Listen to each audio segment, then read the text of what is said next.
जिंदा है नेतन्याहू। जी हाँ, तमाम अफवाहों के बीच, सवालों के बीच, मुसलमानों की रील्स के बीच, जिन जिन मुसलमानों ने ऐलान किया कि अरे नेतन्याहू मर गया, अल्हम्दुलिल्लाह अल हबीबी,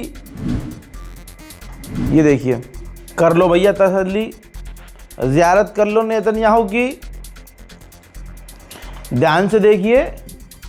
हाँ, ये नहीं कह सकते आप कि ये हो सकता है भैया पुराना वीडियो हो, ना ना ना, इसमें वो बात कर रहा है और बता रहा है कि क्या क्या कह रहे हैं लोग मेरे पे ना, 6 उंगलियां मेरी, वो अपने दोनों हाथ की उंगलियां दिखा रहा है, यानी बिल्कुल लाइव अपडेट है ये।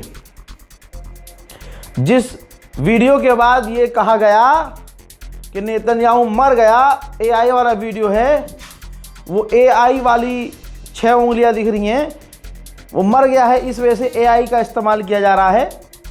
झूठा साबित हुआ, सच्चा कौन साबित हुआ? सच्चा एक बार फिर से रज़ाग्राफ़ी। मैंने कई बार कहा था, रील पे भी कहा, वीडियो में भी कहा कि भैया एआई का इस्तेमाल इजराइल और अमेरिका पहले से करते हैं, ये डर है इनका। खाओ माँ कसम, मैंने ये बात नहीं कही थी, मैंने कहा था ये डर है, यहूदी सबसे बड़े डरपोक होते हैं। खामनाई हमारा तो भाई अगला आदमी बंकर में ही नहीं गया, मना कर दिया मैं नहीं जाऊंगा। ये आदमी इतनी अंदर गया कि नज़र नहीं आया, और बाहर भी तब आया है जब इसे वीडियो बनानी थी और दुनिया को दिखाना था प्रोपेगेंडा कि देखो मैं तो डर भी नहीं रहा, मैं तो बाहर घूम भी रहा हूँ, मैं अपनी उंगलियां भी दिखा रहा हूँ। डरा हुआ तो पूरा इतना है कि ये मीटिंग में भी शामिल नहीं हो रहा है। तो हमने जो कहा था वही साबित हुआ, ये सेफ है, छुपा हुआ है, बिल के अंदर है, डरा हुआ है। वो मुसलमान रील वाले, फेसबुक वाले, स्टेटस लगाने वाले, जिनके स्टेटस देखकर आप खुश हुए, जिनकी वीडियोस जो आपने देखी और खुश हुए, मैं उनसे पूछूंगा कि आप उन लोगों को पकड़ोगे कि नहीं पकड़ोगे जिन्होंने खूब व्यूज़ कमाए। हिंदुस्तान के बहुत सारे रीलबाज हैं जिनके 10-10 हज़ार फॉलोवर नहीं थे। नेतन्याहू अल्हम्दुलिल्लाह माशाअल्लाह खबर आ रही है, मारा गया है, मोमिन हजरात, मोमिनों खुश हो जाओ, ईद मना लो, अरे ईद के कपड़े सिलवा लो। जिसके 10,000 फॉलोवर थे 50,000 हो गए, झूठी खबर चलाकर। अब यह आपकी जिम्मेदारी है कि जो झूठा साबित हो रहा है, जिसने आपके इमोशन के साथ खिलवाड़ किया है, कि आप उन्हें ब्लॉक कर दे, सीधा ब्लॉक। याद रखिएगा, अगर 17 दिन से ये जंग चल रही है तो 17 दिन से रज़ाग्राफ़ी और मेरी पूरी टीम ऑफिस के अंदर है। 17 दिन में आज एक बार घर गया हूं मैं 2 घंटे के लिए। पुरानी वीडियो सारी उठाकर देख लो। 16 दिन में सिर्फ 2 बार कपड़े चेंज किए हैं, नहाना धोना सब ऑफिस के अंदर। सारे वीडियोस मैक्सिमम एक टी शर्ट में और एक शर्ट में हैं, घर जाने का समय ही नहीं। तो 24 घंटे झक मरा रही है रज़ाग्राफ़ी टीम। बताइए, झक मरा रहे हैं हम।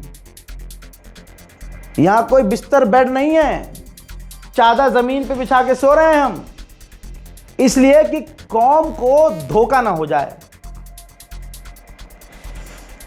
धोखा हम मुसलमानों के बीच से भी ना हो जाए।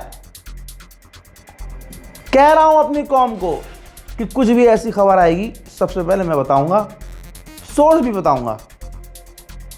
अब ऐसी खबर आ रही है कि फिर से कौम पागल हो जाएगी, लेकिन कुछ भी, ईरान के मौलानाओं से गुजारिश है, कुछ भी बोलने से पहले पूरी बात सुन लीजिएगा। अज़रबैजान की मीडिया में चल रही है बात, लेकिन सुकून वाली खबर है।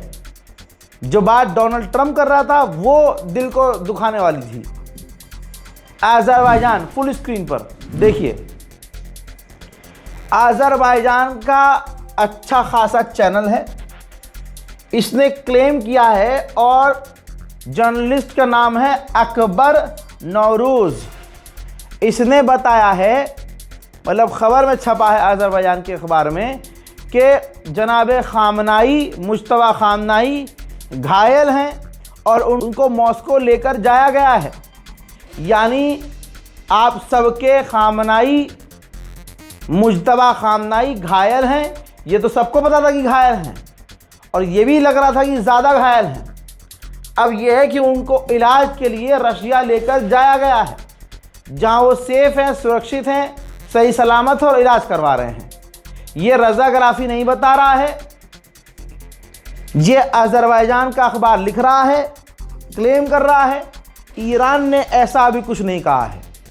ईरान ने अपनी तरफ से नहीं कहा है कि मुश्तबा खामनाई रशिया जा चुके हैं। मुश्तबा खामनाई के बारे में ईरान सिर्फ ये कह रहा है कि वो सही सलामत हैं, काम कर रहे हैं। ठीक, अब आपको क्या मानना है कि मुश्तबा खामनाई जो ईरान में है या मुश्तबा खामनाई रशिया में है? जो मर्जी मानना है मान लो, लेकिन मैं मुबारकबाद देना चाहूँगा कि मुश्तबा खामनाई ज़िंदा है। ये खबर इस हिसाब से कन्फर्म है।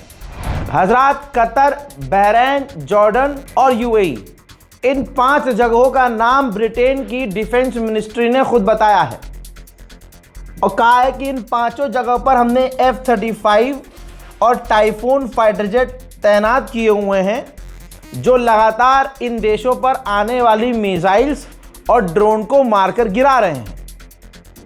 ब्रिटेन मदद कर रहा है, लेकिन सिर्फ ईरान के हमलों और मिसाइल्स को रोक रहा है। अब सोचिए, ईरान के सस्ते ड्रोन को रोकने के लिए ब्रिटेन अपनी सबसे बड़ी 2 ताकतों का इस्तेमाल कर रहा है, टाइफून फाइटर जेट और F-35। तो अंधा पैसा तो मुन्ना खर्च हो रहा है। सऊदी अरब गया था चुपके से एक इजराइल का मिनिस्टर। सऊदी अरब, ईरान और लेबनान, इन तीनों के रिश्ते और तीनों के ये जो अभी चल रहा है हालात, उस पर बात करने के लिए। कुवैत के अंदर इटली के मिलिट्री बेस हैं। अब इटली ने कहा है कि हमारे मिलिट्री बेस पर कुवैत में हमले हुए हैं। ईरान के विदेश मंत्री का शेर दिल वाला बयान आया है। जी हाँ, अरागची अब्बास नाम है तो काम भी हैदर के लाल वाला कर रहा है ये आदमी। भाई साहब, अब्बास अरागची ने कहा कि हमारे पास कोई वजह नहीं है कि हम अमेरिका से बात करें, बैठकर बात करें, सीज फायर करें। हमारे पास कोई वजह नहीं है, हम लड़ते रहेंगे। जो कोई सोच नहीं सकता वो हो गया है। पेरिस के अंदर, फ्रांस की राजधानी पेरिस के अंदर, भाई अंग्रेज जो हिजाब नहीं पहनते, वो लड़कियां जो बहुत एडवांस मॉडर्न है और नंगी भी रह लेती हैं, ठीक, ऐसा ग्रुप, ऐसा झुंड भी खामनाई के बेटे के लिए खड़ा है। तस्वीर देख लो, ईरान की गवर्नमेंट के लिए समर्थन में प्रदर्शन कर रही है वहां की जनता। पेरिस की तस्वीरें हैं, मुझे खुद आधे घंटे तक अपनी आंखों पर भरोसा नहीं हुआ। हमने कई बार रीचेक किया, खबर कंफर्म है।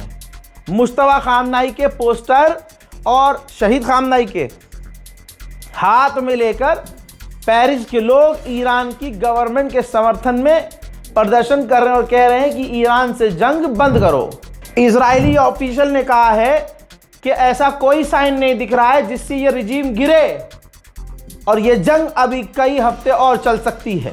हमारे टारगेट अभी और है। अमेरिकी ऑफिशियल्स ने कहा है कि अभी डोनाल्ड ट्रंप के पास ऑप्शन है ईरान के ऑयल के ऊपर हमला करने का। लीजिए, अब नॉर्वे ने भी कह दिया अमेरिका, इजराइल के पास कोई प्लान नहीं है जो इलाके में चल रहा है। उनके पास ईरान के लिए कोई प्लान नहीं है और बस वो लड़ते जा रहे हैं और ये जंग बढ़ती जा रही है और पूरे इलाके के लिए खतरा पैदा हो रहा है। उधर बहरैन की गवर्नमेंट ने 5 लोगों को गिरफ्तार किया है और उन पर बेचारों पर इल्ज़ाम यह है कि ईरान के लिए जासूसी कर रहे थे, जबकि हकीकत यह है कि जासूस नहीं थे वो बेचारे वीडियोस बनाए हुए थे। ईरान के हमलों की, ईरान के ड्रोन हमलों की, एक्सप्लोजन की, अमेरिकी साइट पर हमला होने की दूर से उन्होंने वीडियो बना रखी थी। बस बहरैन की पुलिस ने गिरफ्तार कर लिया। मेरे दोस्तों, जिस इलाके में इजराइल के ईरान की मिसाइल्स आकर गिरी, तो सरकार, नेतन्याहू की सरकार के खिलाफ वाला यहूदी ग्रुप अपनी हज़ारों की तादाद में उस जगह, तस्वीर देखिए माशाअल्लाह, उस जगह पहुंचा इजराइल में, अपने शहर में जहां ईरान की मिसाइल गिरी थी। ये वो लोग हैं जो नेतन्याहू के गवर्नमेंट के खिलाफ हैं। अच्छी खासी इनकी तादाद है। इनको आप हरीदी ज्यूस भी कह सकते हैं, जो नेतन्याहू की गवर्नमेंट और उनकी पॉलिसी के खिलाफ है। ईरान की मिसाइलों का जलवा इनके दिलों पर कुछ ये है कि वहाँ मिसाइल देखने आए थे। ईरान की मिसाइलों का असर ये है कि एक यहूदी पत्रकार से लाइव बात कर रहा था, बात करते ही करते पीछे वो इमारत, वो बिल्डिंग गिर गई जिससे ईरान की मिसाइल टच हुई थी। उधर यूएई ने ऐलान किया है कि हमने 4 मिसाइलें और 6 ईरान के ड्रोन रोके हैं। यूक्रेन के द्वारा बताया गया है कि ईरान की वॉर की वजह से हमें हथियार मिलना बहुत कम हो गए हैं। रूस के क्रेमलिन ने कहा है कि इस जंग की वजह से बातचीत भी बंद हो गई है। अब नेतन्याहू ने अपने इजरायली लोगों को यूएई में और अरब की खाड़ियों में वार्न किया है कि पब्लिक में मत जाओ, छुप कर रहो, अपनी पहचान छुपाओ, किसी को ना बताओ कि तुम यहूदी हो और खासकर इजराइल से हो। ध्यान से देख लीजिए, जो दिखा रहा हूं वही सच है, जो हम बता रहे हैं वही सच है। ये देख लीजिए, दुबई की प्रॉपर्टी और डाउन हो चुकी है। दुबई में जो प्रॉपर्टी का बिजनेस है, आप सिर्फ ग्राफ देख लीजिए, नीचे आ गया ज़मीन पे। अब अगर कोई याजूज माजूज आकर ये कह दें, इब्लीस, कि भैया यहाँ तो सब कुछ बढ़िया है, ये तो कोई जहाज़ भी उड़ रहा है, ये देखो भैया यहाँ तो सड़क पर कार भी चल रही है, भरोसा मत कीजिएगा, बिल्कुल नहीं। भैया मैदान जंग में ईरान तो जीत ही रहा है, लेकिन ट्विटर पे भी ईरान जीत रहा है। ईरान ने कहा है कि पिछले कुछ दिनों में 9 बार अमेरिका हमसे जीत का ऐलान कर चुका है। हजरात, ये वही बात की चुटकी है जब अमेरिका शुरू से 5 दिन पहले ही जीत का ऐलान कर चुका है और हर दिन वो जीत का ऐलान कर रहा है और ईरान हर दिन बजा रहा है। दोस्तों, फिलहाल के इस रिपोर्ट में इतना ही। कह रहा हूं कि जो रज़ाग्राफी दिखा रहा है वो हकीकत है, इसलिए फर्जी न्यूज़, और मैंने 10 दिन पहले बोलना शुरू कर दिया था कि भाई इंस्टाग्राम वाली खबरें, रील्स वाली खबरें, फेसबुक वाली खबरें मत कीजिए भरोसा। जय हिंद।